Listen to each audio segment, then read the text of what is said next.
part two. Welcome to part two of why I can't be normal.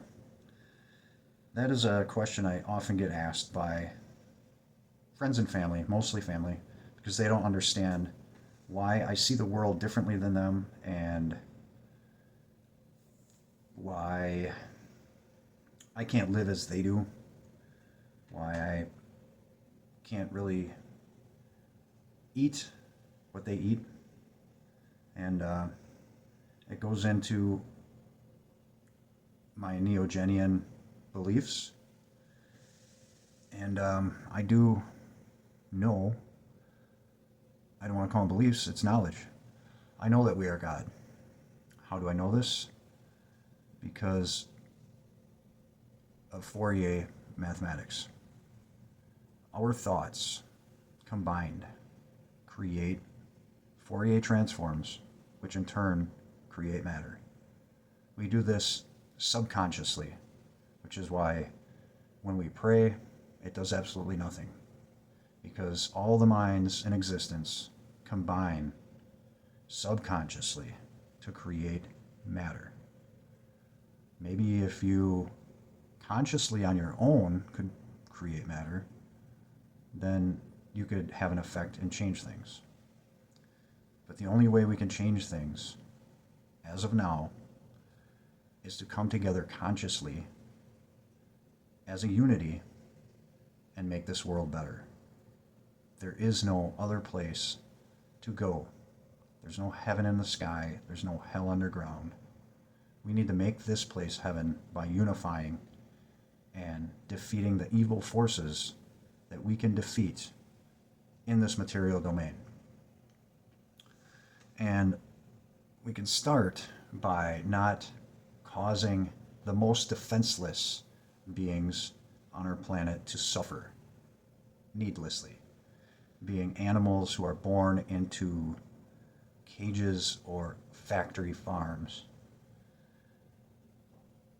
We don't need to eat them. I've been sustaining myself on plants and meat substitutes. But I don't need the meat substitutes. They're quite delicious, and I think they've aided me in being able to do this. So I feel like it's almost my duty to support them as much as possible. And animals are far more intelligent than people understand, and I think a lot of times that has been put to the back burner because corporations don't want this understanding. They want animals to be a product of agriculture, you know.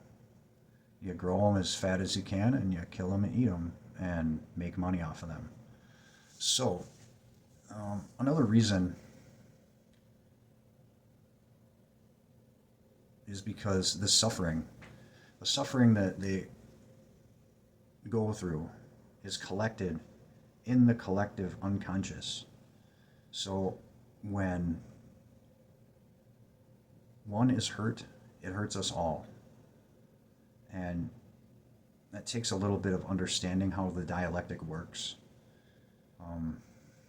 which I'm not going to go into right now. I think this is already going to be long enough. But it's bad. It's bad to cause others to suffer. By eliminating suffering in the world, you create a better world. We'll just leave it at that. And the way trees are cut down to create grazing land for huge animals who have to eat tons and tons of vegetables, tons of greens they have to eat to feed a few people. Plus then they produce methane, which creates global warming. The trees cut down do not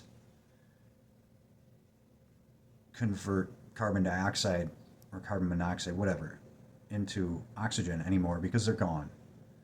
So the deforestation and the creation of methane is one of the biggest reasons, if not the biggest, reason of global warming on this planet. It's far exceeding of the burning of fossil fuels. So if you don't want to have an electric car, you should at least cut back on your meat consumption. Like, do one day a week. Maybe if it gets a little easier, do 2 days a week. That's how I started. It was easy. Um, so education and waking up to the damage the meat and dairy industry cause has made it extremely selfish to eat meat, is my point. And I think a lot of people know this, and they project this guilt out on vegans. I pick up on it really good, and I don't know, maybe it's also the culture of the tough guy having, to eat meat for protein or whatever, which is a total myth. You can get far cleaner, more concentrated protein from vegetables, and it just starts with education. I think there's a huge disinformation campaign out there against veganism. And after 3 years, I still have not earned the name vegan. I still, at times, will consume butter or cheese. I'm pretty good with not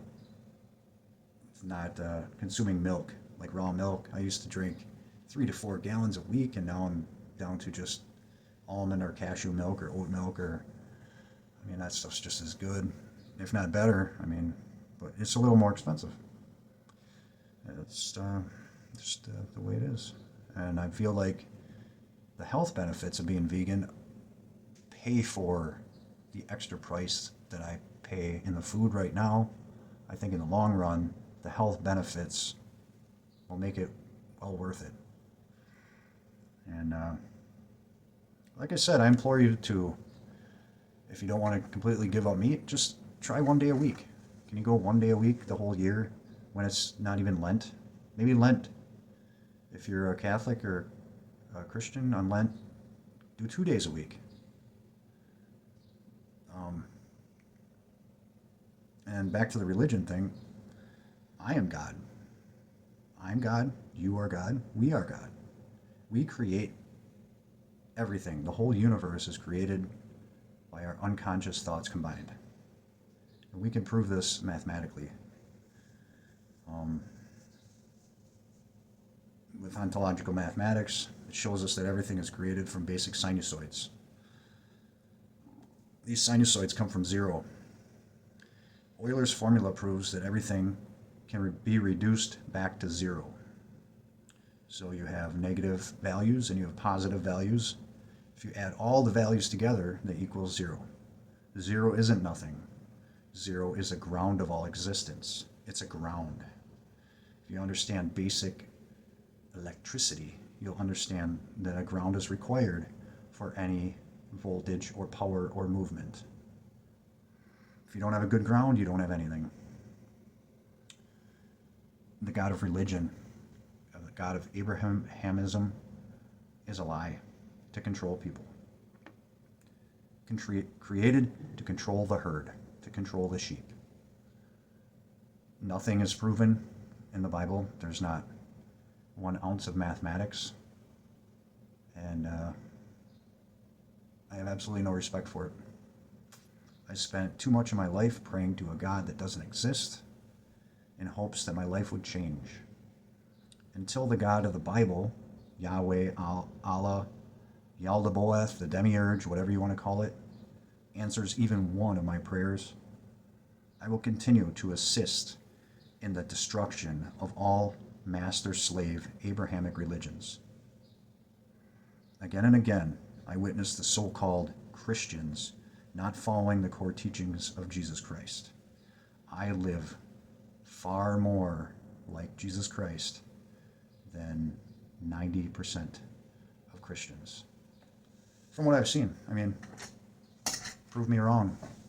Show me a Christian that actually is not a hypocrite. Oh, what do we got here? 3/4 of a page left. Would you eat lab-grown meat? I'm guessing no. I've asked some people this over the last week, and they're like, "Heck no! Why would I? Why would I change? Right? How about dog? Would you eat dog meat?" Most people would say no. Why not? How is it different? It's a social construct. It's socially unacceptable, but in other countries it's acceptable. Um, in India and probably parts of Pakistan, uh, eating cows is not acceptable. So I think the problem is people really don't think about their beliefs or why they do what they do. They just do exactly what they were taught to do when they were raised. And we got to change that. We need to add critical thinking to our educational system. And the longer we wait, the worse it's going to get. The educational system in this country is being attacked all the time by the religious right and being defunded. They're defunding public schools, trying to divert the money to private religious schools. I know it's scary to think about sacrificing, but for me, it's the only way I feel useful anymore. You call it a midlife crisis or an end of life crisis, but I feel like materially I've attained everything I need to, and now it's all about giving back. The world is spiraling out of control, and we need to come together and save it. It needs to be saved because these capitalist old worlders are not going to do it. All they care about is money. The Republicans aren't going to do it. The Democrats aren't going to do it. They have no power anymore. The corporations have all the power. So we need to vote with our wallets and only do the things, only buy the things that are good for the planet, and let them know. And make your own YouTube videos and get on social media and let everybody know that they need to be helping out with this effort because it takes us all. We need to all do something to make this world heaven because there is no escape. When you die, you're coming right back. Do you want it to be shittier or do you want it to be better? It's up to you. Ad Astra, my friends.